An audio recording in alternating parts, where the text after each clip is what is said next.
Welcome to the Moffitt Method Podcast, where longtime strength and conditioning coach Tommy Moffitt explores everything from the art of coaching, improving performance, sports nutrition, and mental training.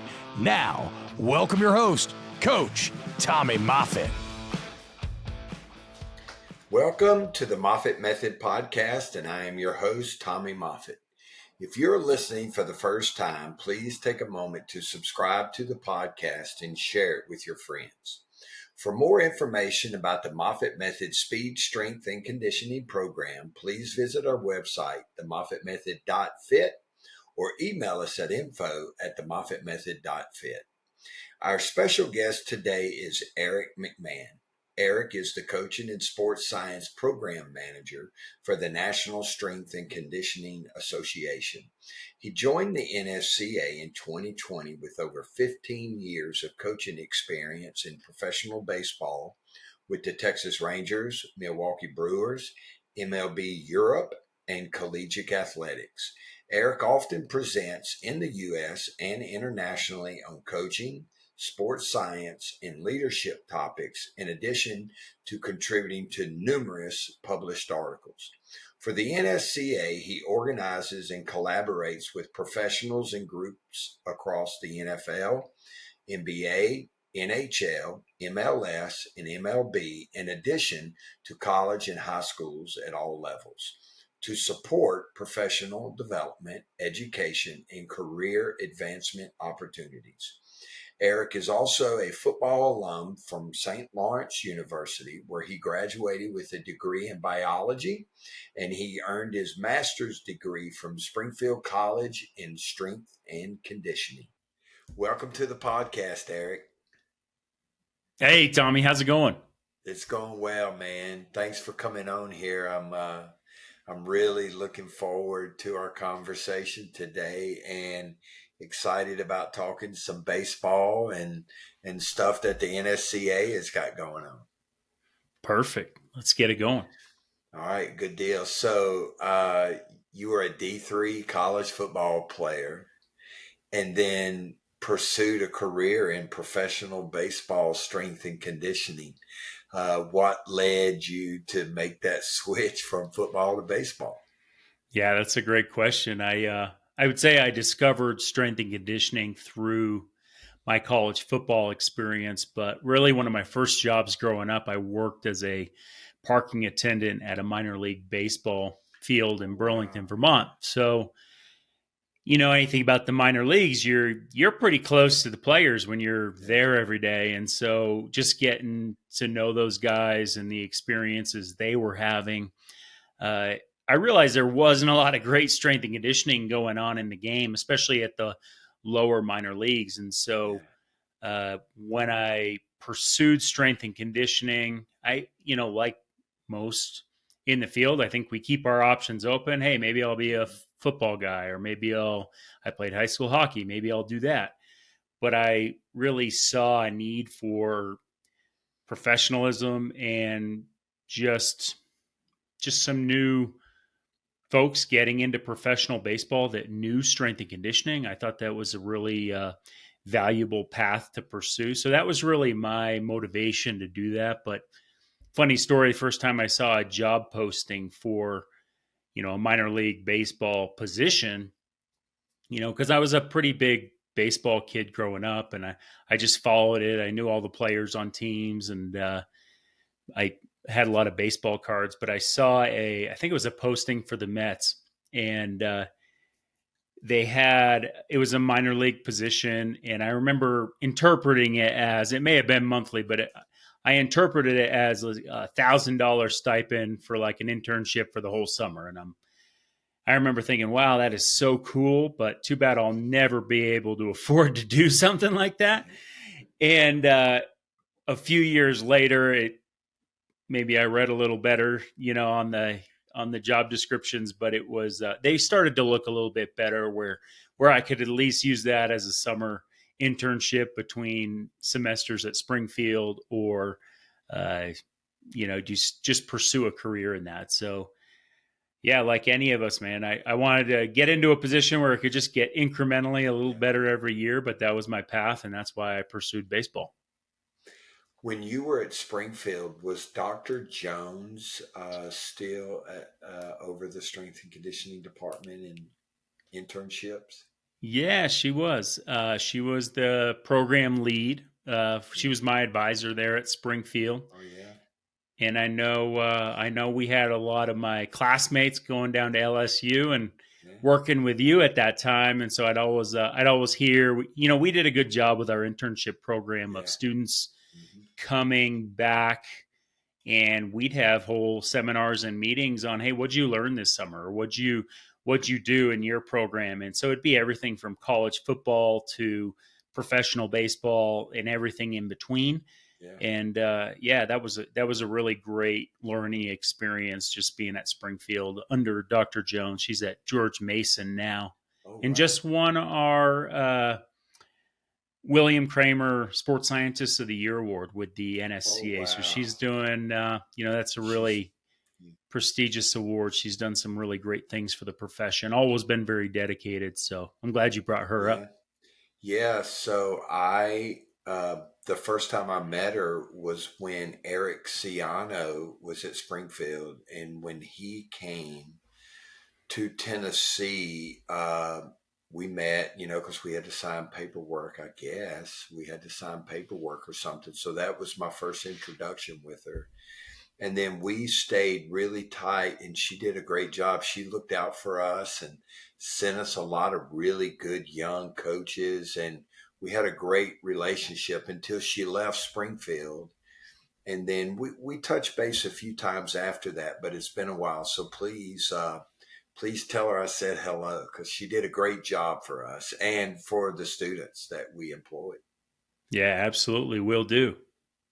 All right. So, what was working in professional baseball like, and how did coaching in the minors differ from the big leagues? Yeah, that's a great question, because at that time, there's a baseball. I like to think of it as it's one of the more developed player development systems in the world. When you Yeah. think about Oh, it, yeah. some of the teams, and in my time with the Rangers, we had 300 or more players in the system at one time. So you have to think about, it's a little less now because it's Yeah. restructured a little bit. But when you think about that, these players need a place to play and they need resources. So when it comes to strength and conditioning and athletic training and sports science and all these areas, we're coming together for spring training every year. We're getting organized with our program, but then everybody branches out. So working in the minor leagues is you have to be very independent with your teams. And so my first 2 years were in the Pioneer League up in Helena, Montana. And talk about a place. I'm from the Yeah. Northeast. I never thought I'd need to go to Montana for work, but like hungry for the field, I jumped at the opportunity, and just so cool now looking back. And that's something when I talk to students, I always encourage them, like, don't look at, go anywhere. Be willing to go anywhere. You're going to have a lot more opportunities that way, and it might open your eyes and be a really positive experience. So it was.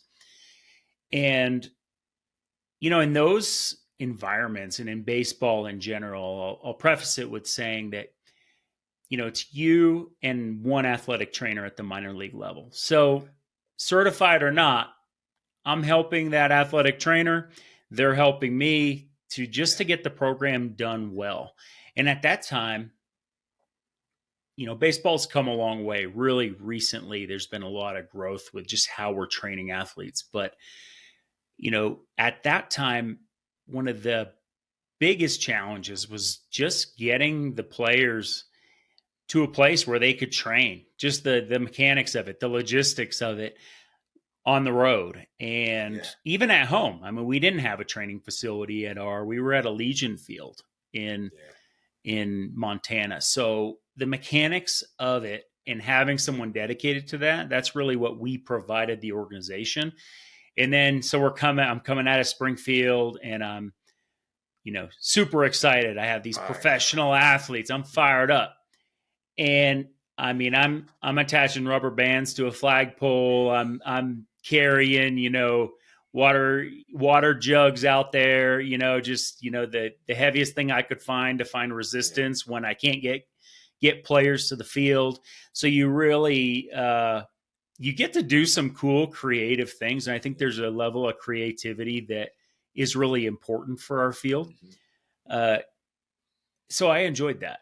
I always tell people, and I think over the years it changes, but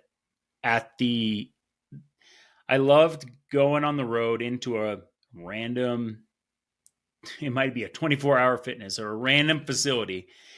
And within the first 5 minutes, we've checked an entire team in that we rolled up on the bus, paid whatever fees we had. Players are getting warmed up on a treadmill or moving around however they need to. And in that 5 minutes, I'm looking at what equipment's available. How can I adjust the program to what we need that day? And my approach was always, we need consistency in our training. You can't always have that. I'm not going to have the same weight room with the same squat racks and the same equipment every single time. So the way I approached consistency was through more of a movement pattern approach. We're always going to have a squat movement in the program. If we don't have a great squat rack, or I can't run 25 players through in an efficient amount of time, we might have to adjust while we're on the road and get back to it at home. And so I took the mentality, I don't like using the term maintenance, but more of like a holding pattern lift, so that we wouldn't have too much in between in terms of time that we were getting sore and tight and not maintaining that. So maintaining consistency, that was really the laying the groundwork for these players to have success. And as you move up through the levels, you have a little bit more access to facilities. Now it's really common for minor league ballparks to have at least small weight rooms where you can train. And so it's come a long way. Obviously at the major league level, there's a huge step up in terms of facilities and equipment, and major league ballparks are required to have certain equipment. But I will say that, when they built Fenway Park, they didn't think about the weight room. That was a little before the era we're in now. So so it's you still run into those things where that creativity and your ability to adjust a program for what you need in that day with that athlete. That's what I loved about professional baseball is it takes a really mature approach to programming and exercise prescription, but also just the personal relationship side. Yeah, and I bet your workday probably started early, because you have to get to the ballpark, get it set up, and then guys, I guess, were shuttled in and out, the day of the game, because there aren't any off days in the big league. So I would imagine your days probably started pretty early, huh? Yeah, I'll joke about, the difference in college and pro, because, baseball is pretty much a second shift job. I always thought of it as, it's kind of a 11 a.m. to 11 p.m. or give or take. And I told people that, I never wanted to be a 5 a.m., 5 p.m. strength coach, with a big gap of time in between. So that's one thing I did like about baseball, is that you were able to at least block your day and you were just in it for the full day. I think back to, when I started with the Rangers, I was with the High A affiliate in Bakersfield, California, thinking I'm going out to California to be on the coast and it's going to be awesome on off days. Well, Bakersfield's not exactly that part of California, but it's hot and it was a experience. But one thing, I'd been at the AA level before that, and I realized the challenge of working with some of the older players that maybe didn't have training backgrounds or just weren't as committed with some of the training that the program was getting to. And so going back to the High A level, goes back to the creativity. I wanted to put in a system for that affiliate where we could actually get something out of our weight training sessions. And so every morning at 8, 9 in the morning, I was in the business center for my apartment complex firing off workouts. And this is pretty not traditional in the baseball world to give someone an actual like card to walk around and fill weights in. But I had some buy-in from the guys, and we actually had a really productive training year. But if you think of it that way, I was there. I went to the business center, then I'd go over to the training facility, which was near the apartment complex I lived, and the ballpark was on the other side of town. So really I had to be there before batting practice, but people start coming in and playing cards and doing their thing. Yeah. So I always needed to be at the ballpark by 12 or 1. So it was pretty long day and kind of a split day at that time. And I think as you move up through the levels, you're just at the big league stadium for most of the day. Get set up, and one thing you get a lot of sunshine in the minor leagues because you're always going outside to do things, but in the big leagues you're underground for most of the day because you're in these tunnels and in these stadiums. So I remember that was a big difference when I got to the big leagues. Yeah.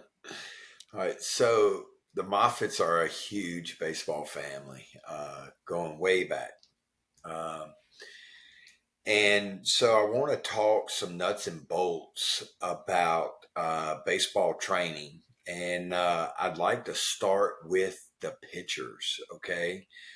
Because, it's kind of taboo for some people, when you think of training with weights and baseball players, and especially baseball pitchers, a lot of stuff is taboo. So how has taking care of a pitcher's health changed in the time that you worked in baseball to now? It's a great question. I remember starting my time with the Brewers and going through some sessions with our athletic training staff and our strength and conditioning coordinator. And I'll generalize, we'll talk, arm care a little bit, and just that's really one of the big differences when you're, the transition from football to baseball. I needed to be really well versed in taking care of pitchers' arms specifically. Yeah. And the approach at that time was very, it's almost like we trained everybody against like office posture, and so from a training standpoint, that means what are we doing? We're pinching our scaps, everything's down and back. And as long as we were doing down and back with all of our exercises, that's how we controlled it in the weight room. And then with arm care, after players are coming out of games or throwing their bullpens, we're doing rotator cuff programs, making sure that they're getting that retraction and in depression of the scap. Well, I think we've improved our thought process around that. Some of that has changed with how we look at the T-spine, the thoracic spine, and rotation of the trunk. We also look at the scapula now a little bit better in terms of how it upwardly rotates. And so when you lift your arm overhead, you have that upward rotation of the scap, and your ability to have strength in that position. It's almost like putting something on the top shelf of your bookcase. If it's a really sturdy bookcase, you're pretty confident about putting something up there. But if that bookcase isn't sturdy, it might be falling down, and that instability is what we're trying to prevent. So really, as a strength and conditioning field, getting more skilled in understanding the anatomy and physiology of the pitcher's body specifically, but all throwers, right? We're talking about catchers. We'll talk about any baseball player can have arm problems and probably do at some point. And usually the players that are in the big leagues at that level, they were the best players on their team at every level. So they were probably pitchers at some point. Mm-hmm. So I think our knowledge of anatomy is probably the easiest answer to that. We know how the scap works a little bit better. We start to see more, you see more landmine training, landmine exercises. But I think there's also a shift now towards more of a biomechanical or mechanical approach towards pitching mechanics. So strength and conditioning coaches need to really understand how we can leverage certain variables in the weight room so that they directly translate into improved pitching mechanics. One of those would be, extension, getting good extension on your fastball, release point further towards home plate. When you think about the mechanics of the SCAP, our ability to get extension through lifting our arm overhead and then reaching it out forward away from our body. Well, that's the thoracic spine, which I was talking about. So I think it's something that we talk about them separate at times, but I do see a bridge there of the mechanical approach we're taking with training for technique, but also just our knowledge of anatomy is improving as a field. I think that's, I think that's huge, and I can talk pitchers all day, so I'll let you fire away on some other questions there, but I love it, man. Yeah. All right. So, conditioning for pitching traditionally has been running poles in long, slow distance, miles. And so I think the tide, arm care and being more mechanically aware of how the throwing motion is, the tide is beginning to turn on conditioning for the pitcher. Can you touch on the topic, and do you have any suggestions or recommendations based on the energy system and stuff that is required for, in high school, collegiate, or elite level pitchers? Yeah. I think this is it's heavily debated, but I think it's a challenging question to answer because it's really it's the debate, sprints versus distance.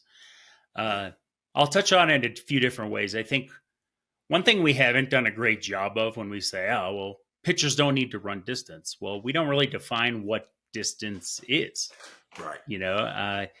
I've had pitchers from Latin America that ran on the beach their whole life, that if you ask them to run 2 miles, they'll be like, oh, that's it? Like, I'll run 10 miles, and those guys threw 96, 97 and were good at the level they were at. So I don't always think it's black and white, but I think the argument comes down to sport specificity. When we talk about training a pitcher for the act of pitching, there are obviously the energy system that we're working in is not going to be that long endurance aerobic energy system. So I think it becomes a debate more of specificity versus efficiency. And to explain that more, I think there's a balance. Running 10 sprints isn't going to be enough to train for an entire outing. So how do you simulate? Let's talk simulate a game in conditioning. 10 pulls may not be the most specific, but it's more efficient than running 85-yard sprints. Yeah. You'd be out there a long time in the heat, and there's a lot of other factors there. That's not to say I love making pitchers run poles. I just think there's a balancing act of between specificity and efficiency of how you're doing it. So that's more of the logistics side of it. I think the other one, so the Brewers had some studies over the years, but they've been published since on heart rate variables for pitchers. And what's really interesting, I mean, when you look at pitching, I had someone ask me once, like, do you think we should do GPS work for baseball players? And I at the time thought, well, what do you want to know? How long the right fielder's standing in one place? It's like, how much information are you really getting? And I know there's more to it than that. But to my point, it's, the pitcher's standing in one place relatively. That mound is not that large. But when you look at the heart rates that pitchers have on the mound, they're near maximal. They're so engaged in the game. So what is that? It's attentional focus. It's anxiety. It's their level of attention and focus on the game. And that's what you see. So then it becomes, are we training the physiology that's going on, that heart rate response? Because we can get to that heart rate response a lot of different ways in training, as you know. Or are we training the movements and the mechanics and the sport specificity, which isn't necessarily aligned with that level of heart rate response physiologically? So pitching, conditioning programs for pitching, I do think you can do it a lot of different ways. I think you can, in some scenarios, have a really streamlined, efficient approach where you might be able to justify some longer intervals and things, knowing that they're not going to be the most sport specific. I do think you can, and probably when you're working with athletes that are more of what you were working with the LSU football, the big jumpers and the elite sprinters, just these phenomenal athletes, you're probably going to be a little more cautious if you have a baseball player like that about stretching them out beyond. They're probably going to be so type 2 that that's not going to be their comfort zone. You're not going to have productive training in that area when you go long distance or however you would define that. So I think a sprint-based approach is very well justified with that as you start looking at the individual factors. But I challenge listeners and everybody on the baseball side to balance what's going on physiologically with the mechanics, because right now we're really down a rabbit hole of biomechanics and pitching mechanics and hitting mechanics. But the physiological response, to be able to do this every single day or to be able to stay at those heart rates for an entire game, and to say that we're training pitchers, position players to actually improve their durability over 9 innings or however long they're in the game, although that balancing act is really important. So that's always been, I've never had like we need to do it this way. I think it's really tough to do that in the game of baseball. Yeah. Good job, man.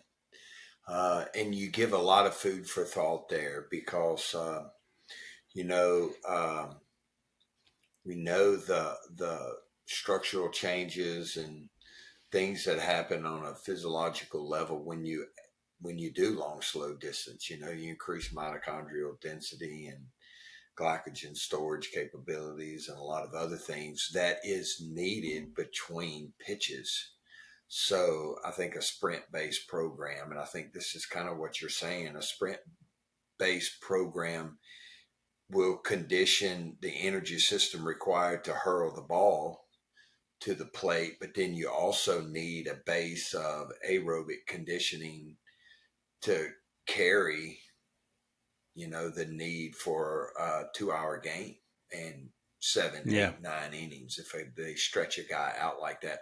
Plus warm-ups. I mean, if you've been to a ballpark and you watch a pitcher warm up, I used to always go watch my son Clay warm up for the Tigers, and man, my arm would be hanging after the warm-up.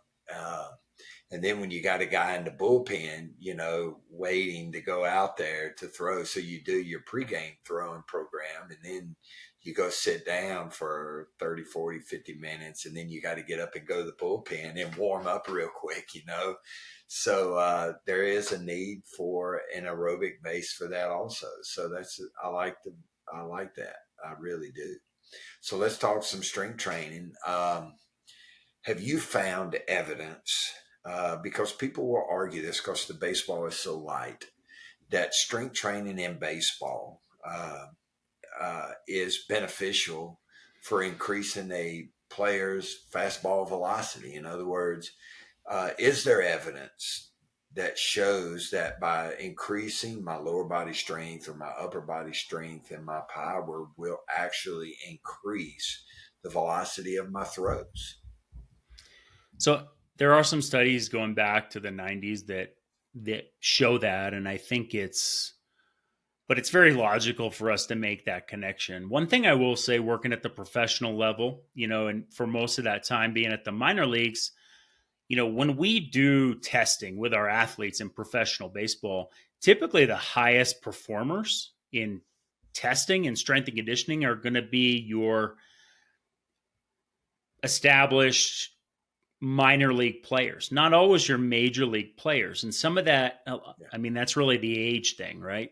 As they hit maybe their athletic peak, but their skill and technical ability in the game is that much higher at the major league level. Mm-hmm. So when let's extrapolate that backwards and regress it to where we are going to see the biggest gains in terms of fastball velocity or any of these strength power metrics, it's probably going to be at the high school and collegiate levels. I mean, what it's like. A freshman comes in to LSU or one of your programs, and by 2 years in, they're stronger, they're faster, they're just better. And you see the connection between they're putting up better numbers in the weight room and you're seeing it on the field.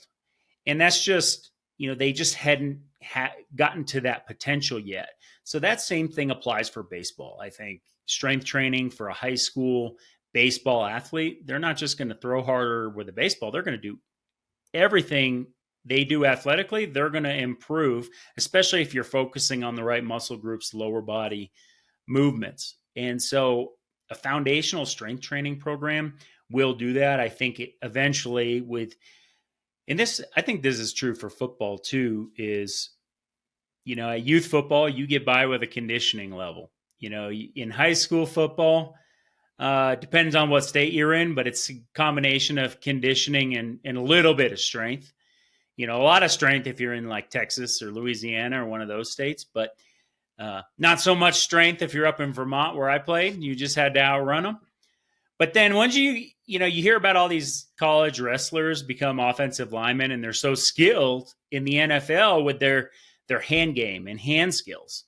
Well, it becomes a skill game at the highest level of the sport. Right. It's not as sloppy a game, football, but to make that baseball parallel, pitching in the big leagues for these guys, the way they can command their fastball, it's a lot more like throwing darts than it is a shot put. They are precise. And so it isn't purely a maximal effort throw. It is precision. And so the skill element of the game in balanced with the strength and conditioning, I think there's a time and place for both. And that kind of creates where we're at today. Yeah. And they possess that special strength, from years and years and years and reps, thousands, millions of reps. I was watching, we had two former LSU players, Josh Smith with the Rangers and Alex Bregman with the Astros playing the other night. So we were glued to the TV and watching those pitchers hit their spots.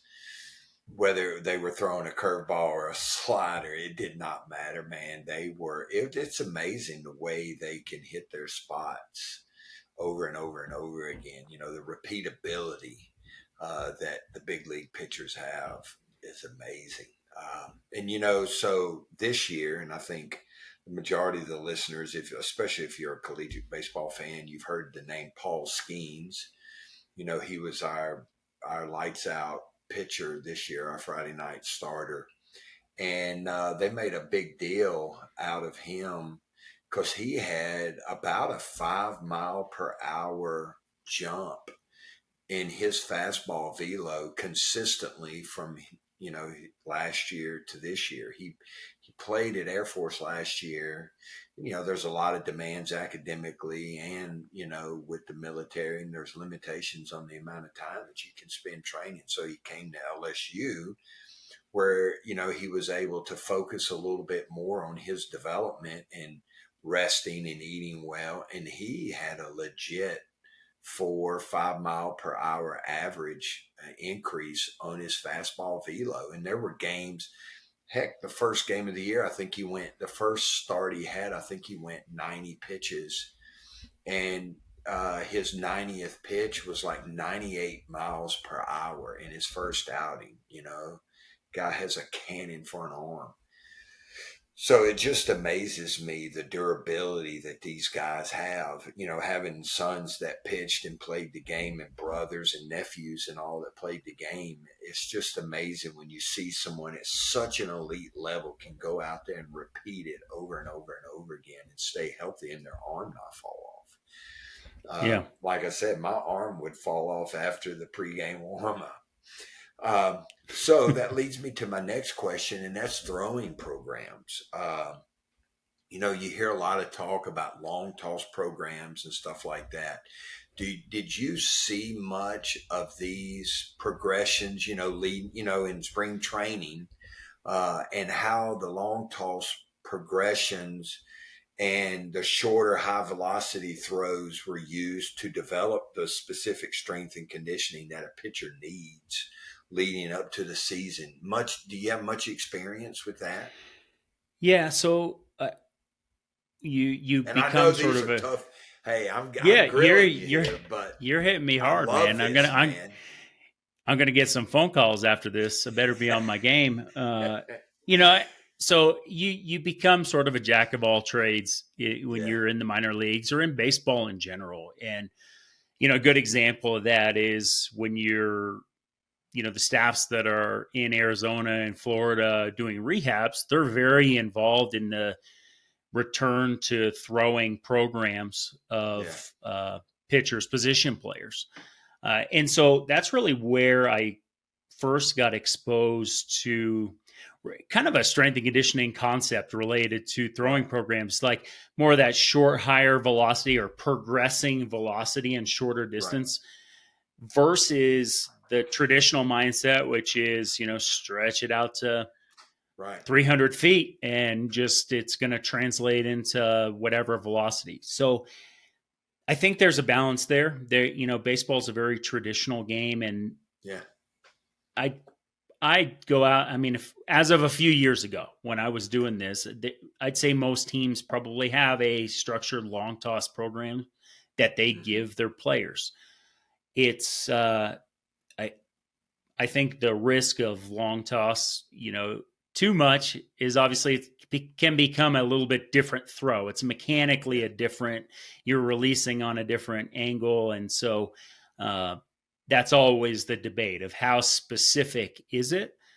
And I'll kind of use the thought process I did with conditioning is there's probably a lot of ways to do it. Could you look at the throwing demands of a pitcher? And they have to be able to throw more than 60 feet because you just never know what's going to happen with a loose ball or something and having to throw a runner out, something like that. But maybe it doesn't need to be 300 feet, So I love, we're strength coaches. We love the idea of the interplay between volume or distance and intensity and being able to manipulate those variables. So I think it's really and there's some programs now doing a really great job with that, adding even overload with weighted balls and things along those lines. We're a lot more open-minded to different training approaches now than maybe we were years ago. I think I'll just say there's a right way to do all these things. Are they going to be right for every player? Probably not. Right. It becomes very specialized, very individualized, especially as you start adding these factors and more factors to the equation. So that's my only caution is if you're going to have a huge long toss program or a weighted ball program or any of these programs or a strength training program or anything that we do that puts load on players, you need to have a really good plan and the right people putting that in place. And that's what I believe. And that's what I think, I can really give a lot of credit to all the people I worked with. Phenomenal strength and conditioning coaches, athletic trainers, pitching coaches. I think those are some of the funnest conversations coming up through the minor leagues is, you're on a staff with 5 or 6 of you and you're traveling and, the pitching coach in the bus ride is the next seat over and you're just, in his ear the whole time, asking questions and learning. I love that. That was a lot of fun for me. That's why I do the podcast, because I miss that, talking to the pitching coach or talking to the baseball strength coach and talking to my son, about training. As the director of strength and conditioning for so long, although football was my primary responsibility, I had a vested interest in what happened with baseball and what happened with beach volleyball. Like, that was a huge learning experience for me, because they played, beach on sand, and it's the surface. I thought you were going to say it was a swamp. No, no, we had sand. It wasn't black mud, but the surface disappears beneath you when you go to jump. And so, I made an effort to learn as much about all the different sports as I could. And so, it's actually like a form of periodization. And I think long toss programs are similar to long, slow distance, and shorter high velocity throws are more like sprinting. And, there's a delicate balance. And, especially here in the South, baseball is huge. All sports are, and it's because of the climate. You can play. I was at Catholic high school yesterday, and when I pulled up, I parked my truck behind the left field fence, and I got out of my truck, and there's a baseball game going on, and it's July 28th. And there's a baseball game going on at the high school. And I thought, so I looked for the flag to see where the wind was blowing. I thought, yeah, I'm okay parking here. But there's such a race, starting with young kids about throwing velocity and their exit velocity off the bat. And, people always chasing from the age kids are 12 years old. When I was a kid, there was a giant argument, a huge argument on how old should you be before you throw a curveball. Nobody ever talks about that anymore. Now it's about pitch counts and velo. And so, I think there's a lot, and weighted balls, kids as young as 10, 12 years old are doing weighted ball programs and med ball programs. And I think all of that stuff is good if there's balance to it, and if there's a periodization plan. So that's why I wanted to talk about this, because, that's what our business model is, youth development. And so all this stuff is cool to me. So I don't know how much analytics played when you were coaching in the MLB.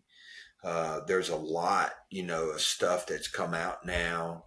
There's the Rapsodo device, there's Modus, the wearable, there's the TrackMan. All of that stuff is out there now. So here's my question. Is there any reason for concern here, okay, with all the analytics that are available today?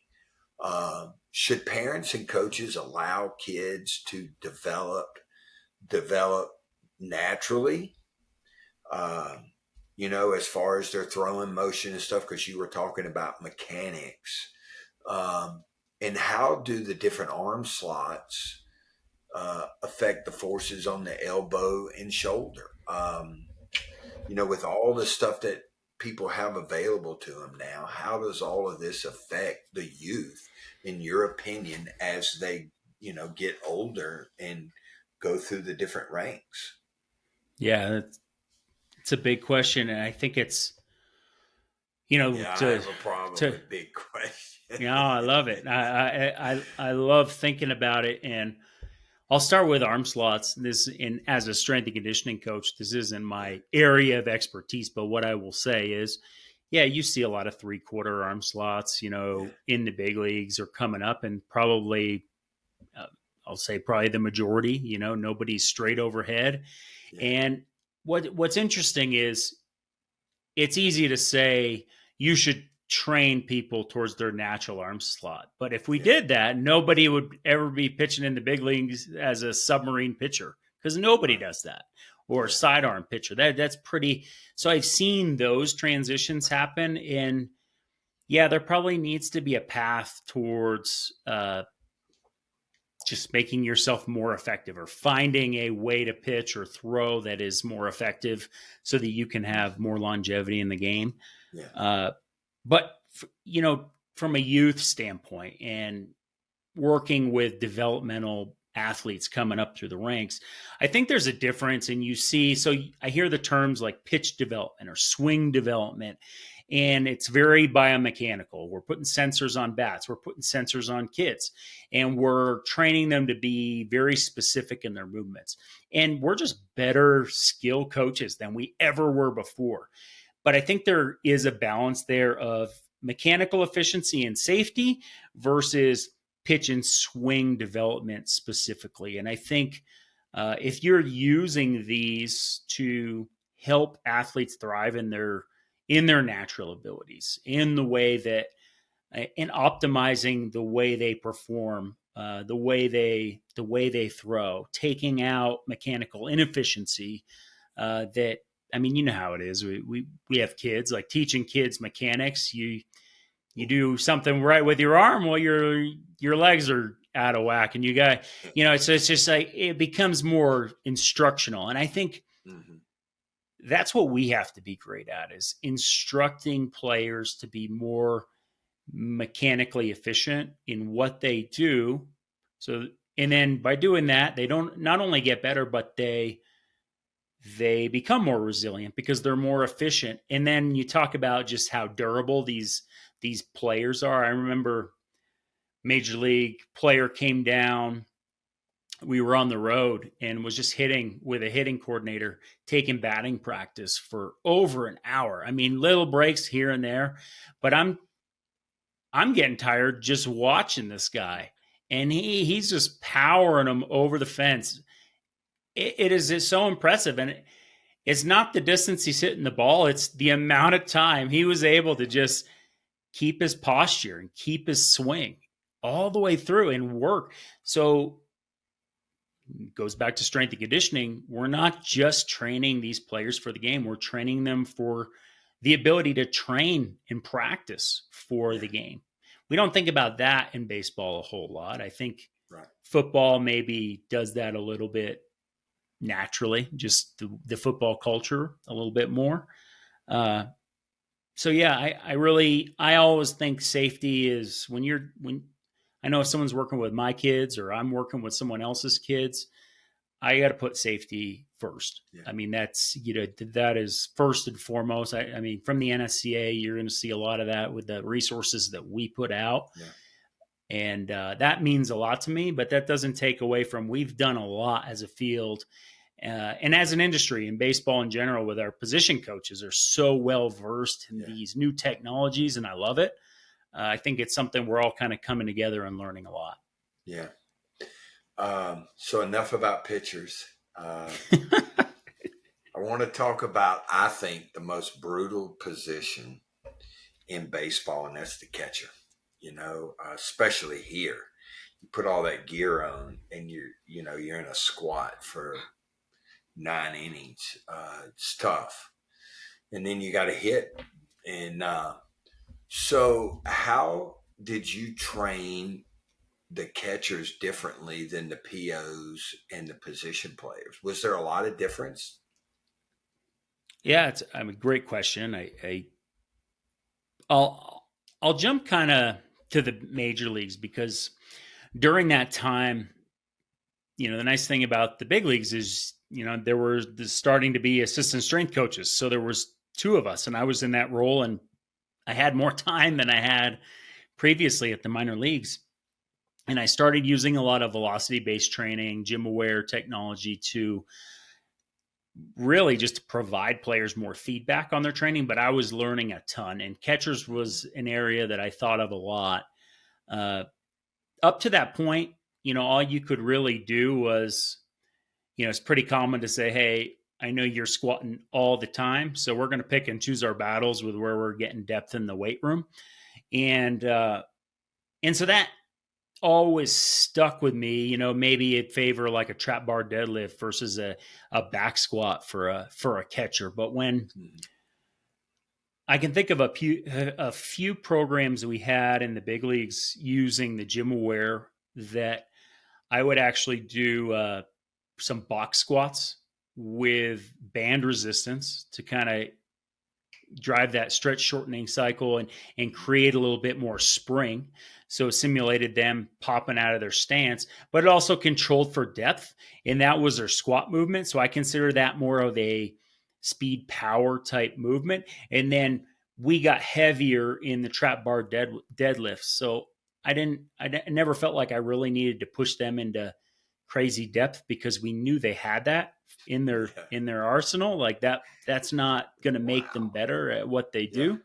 But when I started looking at velocity metrics, it became a way to drive that training stimulus, whether to say, hey, you're just not hitting normal numbers for you, let's back off. Hey, you got a lot in the tank today and you're not catching today, let's push. You could start having those different conversations with catchers, and that goes a long way when you can individualize programs. But that's one thing we talk about, these new technologies. I love them as feedback. The player needs to be involved. They need to see what the numbers are, and they may not be experts on all the things that we're thinking about, but we need to be great at explaining that. If we're going to be using something, some technology or some data point, they need to be vested in that too, especially at the major league level. These guys don't want to be lab rats. And I think your ability to explain what you're doing and why, or make it fun. I mean, so that was I enjoyed that approach with catchers. There's probably some others out there that you could go with, but catchers are tough, man. They're not going to come to you and say, hey, I'm having a bad day. If they're in the lineup, they're going to go hard, and a lot of them will take that mentality to the weight room, and you might have to be the one pulling back the reins or strategically pulling back the reins, whether they know it or not sometimes. And I think, that just speaks to the position. Like, they wouldn't be doing that if they weren't really great for that role.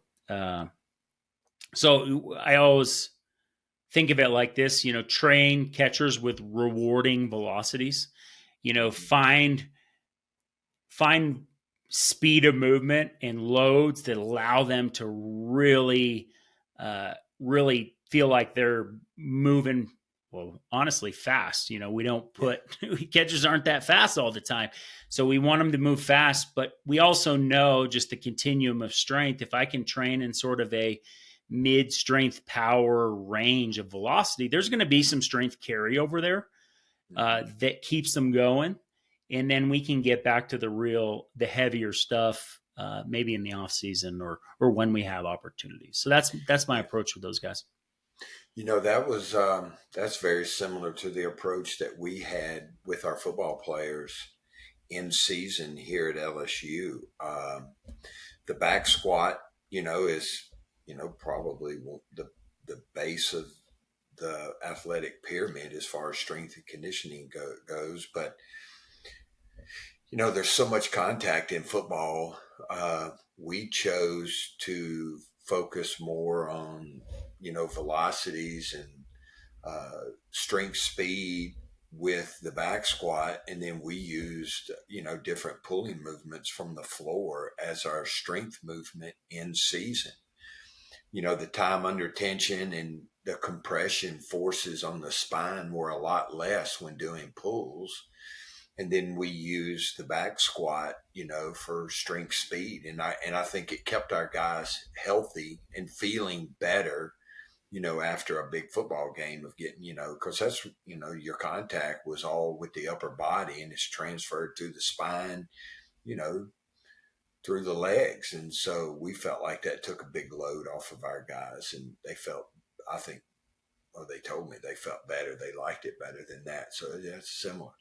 All right. Yeah. Let's talk position players real quick. So did you look at the infielders and outfielders differently?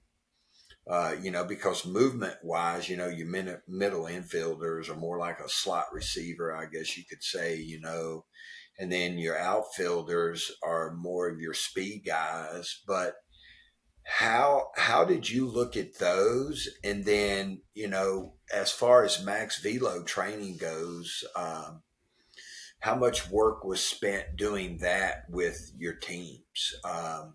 Because like you said earlier, your right fielder just stands there for 2 hours and then all of a sudden has to explode and catch a ball and everybody cheers. And so how was that interplay? That's a great question, and you're teeing me up to keep going on the VBT tangent here. But you hear the breakdowns of catchers and corners, and then like middle of the diamond guys. But you see differances in those athletes. I mean, there's a lot of second basemen that maybe profile a little bit more as power hitters than center fielders. A center fielder typically would. But so starting in the middle of the diamond, I do think, like center fielder, there's a lot of players that get drafted as center fielders and kind of go out to other positions just because of their athleticism. And those truly are your sprinters. But when you look at their body, they also tend to be the position that's probably the most underweight when they're first coming into a program, underweight or not as strong. So you do see, and I can think of a few guys where you have a well-developed center fielder. That's a true sprinter that you're going to really want to target type 2 muscle fibers. In the VBT world, we'd say that's like selective hypertrophy approach in being a little more selective with how much strain we're putting on longer duration workloads and sets. But then the balance is when you just have a player who's untrained, they're fast, they're quick, but they're skinny and they just need time under tension, time under the bar. It's what's the path to get them where they need to be most efficiently. And it's not always going to be that exclusive type 2 muscle fiber approach. And so I think there's a balance there, and with those speed athletes, you want them to get as strong as they can. Oftentimes, and in the low minor leagues or early underclassmen, we're talking about, there's probably a weight gain element to it. But when you have the elite sprinter bodies, just like a sprinter, you're not going to want them to gain a lot of weight because that's going to take away from what they do really well. So get them as strong as they can without taking away from their speed and quickness and agility. Yeah. It's an uphill battle. How many shortstops end up playing third at the next level or later in their career? And then with the corners, it's sort of the opposite. Sometimes those are the players that you struggle to find a position for them on the field, but what do they do really well? They hit. Yeah. So we want to improve their athleticism as much as possible. We want to improve their speed profile as much as possible, but we don't want to take away from their power plant and what they do really well. And so that's a really simplified way of looking at it when you break down the roster that way. But then to make it even more complicated, you have really developed athletes coming out of high school or in college, and then you have some really underdeveloped ones. So there's a little bit of a crossover in how you'd look at that. Yeah. Well, I appreciate that. I think that's enough baseball. Let's talk about what you're doing now. In your introduction, I talked about you're working for the NSCA, and we spent 50 minutes talking about baseball. So I appreciate that. No, I love it. Yeah. And I haven't gotten that many baseball guys on here, and so when I get somebody with some baseball experience, I want to talk ball with them.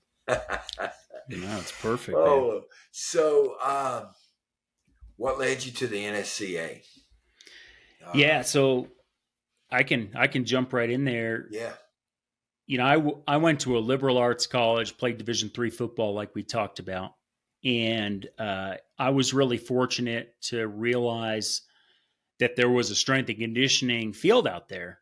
And early on, I was introduced by my high school baseball coach who owned a gym I used to train at.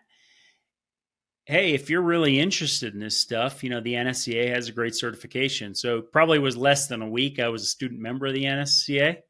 Oh, wow. And that was like 22 years ago now. So I got a really early start. Like I was a sophomore, junior in college. I joined the NSCA. I bought the book. I'd never taken a class like that. I was a bio major. I had anatomy and physiology, and I played football. So I had enough applied strength and conditioning experience there to at least know what I was attempting to get into. But I kept that book for a couple years before I sat for the test, just because I wanted. Well, I guess I just didn't want to take it more than once if I failed the thing. But but that's how into it I was. I bought the book not for a class. I bought it because I was told the NSCA was where the field was, and so the NSCA has been my community all the way through. Obviously, working up in baseball, the NSCA has a really good relationship with the PBS, CCS, and the organization of coaches there. So I was always just very connected to the mission of the NSCA. And when the position came open, I knew Scott Caulfield really well, and always had kind of joked with him. I said, "Hey, when you're done with this, man, I might be really interested in that, because I just value what the NSCA does for our community so much." And I see it as a true honor to be able to represent the coaching community at our headquarters and be the voice for coaches when things come up where we need one, and also be able to explain things of how a nonprofit organization works to the coaching community and how we can actually be proactive in taking the next steps. So, I just love the journals, and I used to read a lot of bios, probably a few times back in the day. But I used to read a lot of bios because that was the only access to strength and conditioning coaches I ever had. Mm-hmm. And it wasn't until years later that I really got to meet all these people and now have a pretty active role in the direction of where things are going. So that's what it means to me. My family, it's a little different grind, working at the NSCA out here in Colorado Springs. I have 4 young kids.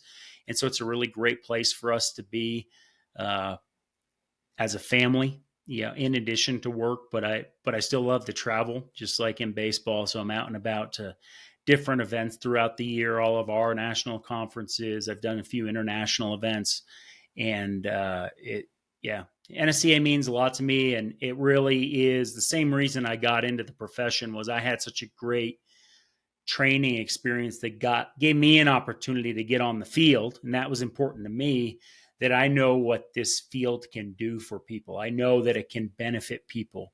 And I want to give that back, tenfold more in the next, as we go. So, any special projects that y'all are working on right now?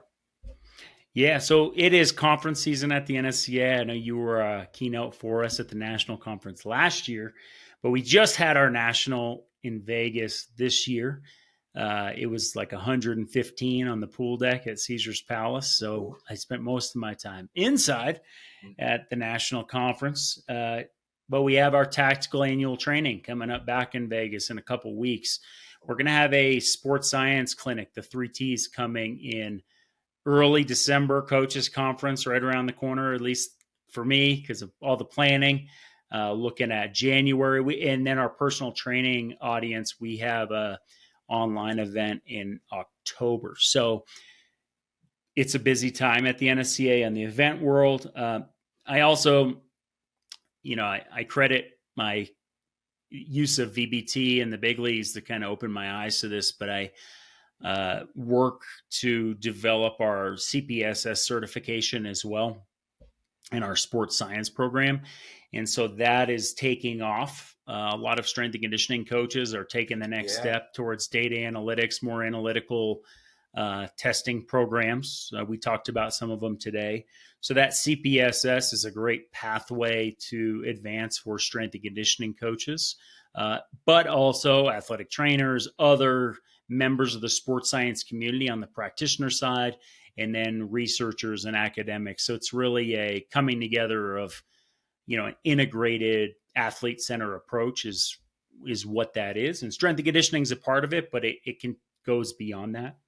And the last one is professional development groups. We have a high school professional development group, a college professional development group, also tactical and personal training. But I'm very involved with the first two, and those are obviously the collegiate coaching group is really important to us. That's a lot of the NSCA and coaching community here in the U.S. And then our high school program, we have a lot of work to do to continue to grow that and get a certified strength and conditioning coach in every high school. That's a huge goal, but it means a lot to us to be able to do that and make your life easier as a college coach when you're getting those first years coming into your program. So those are some of the things we got going on, man. Yeah. So with the sports science certification, have people started sitting for that exam, and how has that gone? Yeah. So I actually got some numbers yesterday. The textbook came out in 2021, and there's been over 5,500 of those books sold. Wow. And about 100 academic programs and courses have adopted the textbook for use. Oh, really? That's good. So, and it's not just exercise science programs. Sometimes it's maybe a mathematics program that's bridging into it, or, a biomechanics, kind of a hybrid math performance engineering type program. So there's a lot of that going on. But in terms of certifications, there's about 300 CPSS certified professionals out there. Cool. We're starting to see more uptake in the professional sports leagues. That's something that I'm thankful for my baseball background of just being able to have some of those conversations and support that process across all the major sports, and something we want to be at the NSCA is trusted at the top. I think that perception of professional sports, if it's recognized there, it'll take hold throughout the industry. And so, trying to work with all the organizations we can get access to, from the NFL to MLB, NBA, MLS, NHL. We have different partnerships with different organizations there and all across all those leagues, but it's, sports science has taken off. I get a lot of questions about it. And it's, I welcome them. So when you give out my contact info, please reach out if you have questions, even about, well, what the heck is this from the NSCA? I think those are fair questions. It's different than where we started, but I think it's a great direction for us.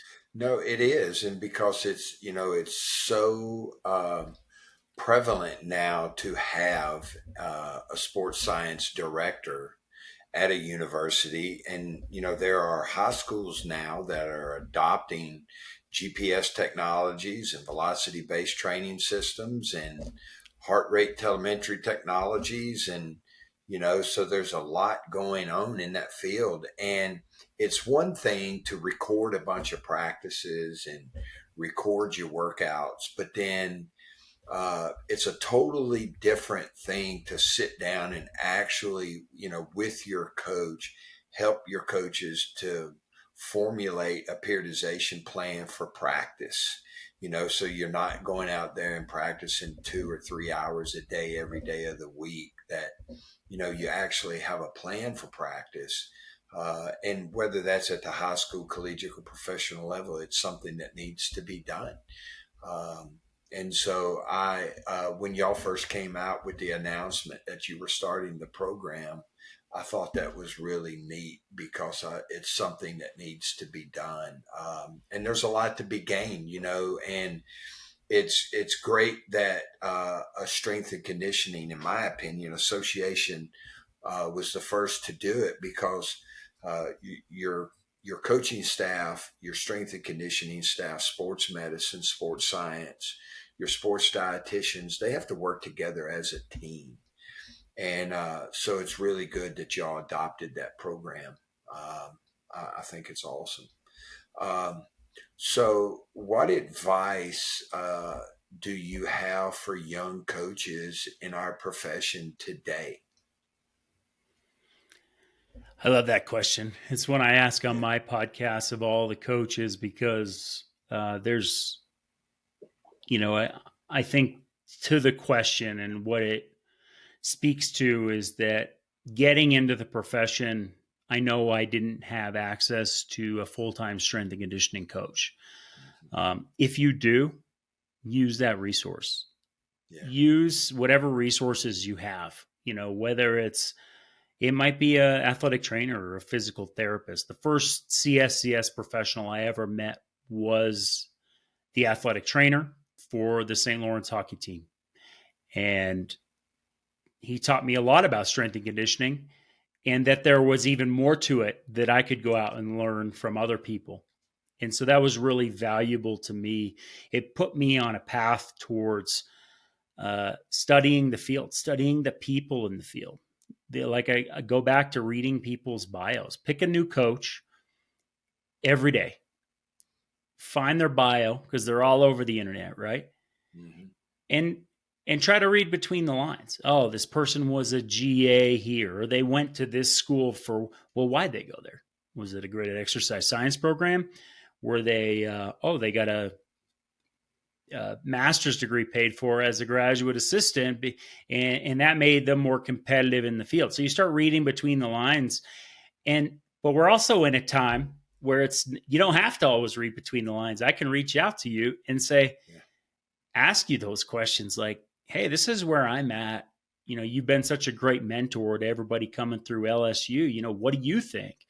And I think when I've interviewed people, when I've met young coaches, ambition and excitement towards the profession and professionalism, those things jump out to me as like, hey, that's someone that's up and coming.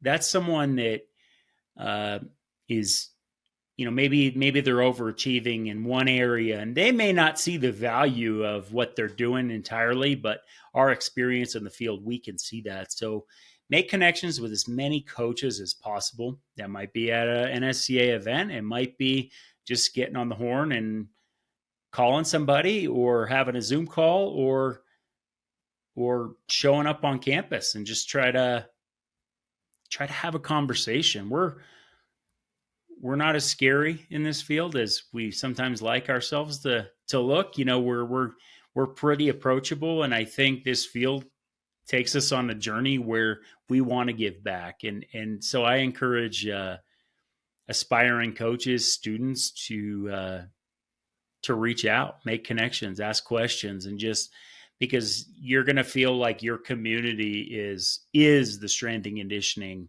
community. Oh, it is. No matter where you are in this profession, no matter how many times you have to move around or whatever it may be. And I think that is important, especially in this field. Yeah. It's a big family. I don't know except for my immediate family and some guys I went to school with. Anyone that I consider a friend, are strength and conditioning coaches. I guess when you're in the profession too long, you get institutionalized. And the only thing that you're capable of carrying on a conversation about is strength and conditioning. But it's a great profession. It really is. And I think it's in all of coaching. I think it's the greatest profession in all of coaching because, not everything that you do is based on wins and losses. And you see your players at their very best and sometimes at their very worst. And I think that's where, all the growth takes place, and then it manifests itself on the football field or the soccer pitch or the baseball diamond. And, I count my blessings every day that my strength coach in college, and I had some good, mentors big brothers that kind of pushed me into the profession. But my collegiate strength coach was a member, Bill Allerhanigan, I think if I pronounced his name correctly, was his strength coach at K-State, and Jack Williamson was my strength coach. And he had a desk drawer, and he had all of his NSCA journals in there. And when I'd go sit in his office, because he was also our equipment manager. And so when he wasn't in his office, I would open his desk drawer and I would sneak him out and put him in my backpack and take him back to my dorm room and read him. And I'd come back to his office. He'd say, "Hey, did you take, my strength and conditioning journals?" "No, I didn't take them, Jack." And he'd get up and leave, and I'd slide him back in his drawer. Those things to me, in fact, when I can remember sitting, waiting on the next journal to come in the mail. That's how awesome. Hungry I was for the information that was in there. And I still got all of the paper copies that I ever received in the mail. I still have them all. So yeah, it's been great for me, and I think it's a great organization for our profession. So I applaud you for your efforts. Appreciate that. Yeah. Well, unfortunately, our time is up. I tried to take it easy on you today. If that was taking it easy, I don't know. I don't know what else you got in store. Oh, it can get worse, but no, so, I don't want the podcast to be a football only. And I've said this before. I don't want to have, it to be just a football only podcast. And it's baseball season right now. So, the professional season, the collegiate season's over, but I have to honor guys' rest time because I know the off season's fixing to kick up for baseball. Summer ball is winding down and guys are going to start showing up on campus. And so I wanted to take it easy on, the baseball strength coaches. So I chose you. So I'm honored to be that. That's the nice thing about being at the NSCA. I got a different schedule than those guys right now. Yeah. Well, I really enjoyed talking baseball with you. I really did. So I appreciate that. And again, I respect you for the work that you've done at the NSCA. And I think I joined the association. It was probably 1988 or 1989 when the covers, they were hand drawn. It looked like somebody drew I'm sure you've seen all the old copies. But I appreciate everything, again, that the association has done for our profession. And I know that with any professional association, your work is never complete. But I really appreciate the effort that you guys give toward our profession. Yeah, thank you. And you mean a lot to us too. So we appreciate what you're doing. This is great, man. The Moffitt method. And I remember before you got this thing going, I'm honored to be a guest here. Thank you. Thank you very much. I would personally like to thank everyone that has listened or subscribed to the podcast so far. I really appreciate all the text messages, the DMs, and emails concerning the topics, content, and guests that we've had on here. If there is a particular guest that you would like to see on here, email us at info@themoffittmethod.fit. If you have any questions that you want me to talk about, feel free to email us again at info@themoffittmethod.fit. Please continue to share the podcast. It's growing and growing and growing, but it will not grow without you sharing it. So please share it with all your friends. And thanks for listening in today. And thanks again for joining us. And we'll see you again next week. Bye-bye.